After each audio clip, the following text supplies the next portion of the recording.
Pemirsa, sejumlah warga Sumsel yang berada di negara Kamboja minta dipulangkan ke Indonesia. Gubernur Sumsel Herman Deru mengatakan pihaknya akan menelusuri terlebih dahulu kondisi dan juga status keberangkatan para warga asal Sumsel tersebut. Assalamualaikum warahmatullahi wabarakatuh. Kami di sini warga Palembang yang aslinya tinggal di Kabupaten Muratara. Kami berenam berada di Kamboja. Sudah 2 bulan mau pulang, tapi belum bisa pulang. Dan kami memohon kepada Bapak Gubernur Haji Herman Deru dan Bupati Muratara Bapak Haji Desi Suhartoni memohon untuk membantu kepulangan kami ke Indonesia. Jika tidak pulang pada tanggal 15 Mei ini, maka kami akan dideportasi selama 1 tahun. Dan kami sangat memohon bantuan Bapak.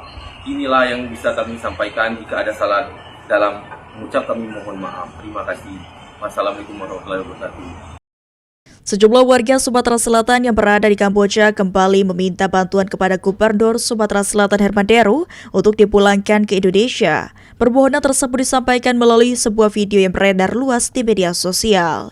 Dalam video tersebut, warga-warga yang mengaku berasal dari Palembang dan berdomisili di Kabupaten Musi Rawas Utara mengaku telah 2 bulan mengurus kepulangan namun belum dapat kembali ke tanah air. Bahkan apabila batas waktu pada tanggal 15 Mei 2026 tidak dipulangkan, terancam akan dideportasi. Menanggapi hal tersebut, Gubernur Sumatera Selatan Herman Deru menyampaikan dirinya akan menelusuri terlebih dahulu kondisi dan status keberangkatan para warga Sumsel tersebut dengan melakukan verifikasi dan memastikan keberangkatan yang dilakukan sesuai prosedur atau melalui praktik rekrutan jalur ilegal. Dan kami memohon kepada Bapak Gubernur Haji Herman Deru dan Bupati Muratara Bapak Haji Desi Suhartoni. Pergi luar negeri terus.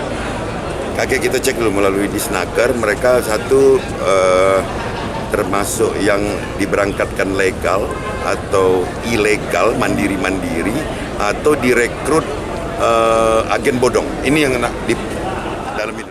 Dengan adanya kasus menambah daftar panjang warga Sumsel yang menghadapi permasalahan di luar negeri terkait permasalahan keberangkatan dan mencari kerja di luar negeri. Eki Saputra, PAL TV. Inilah yang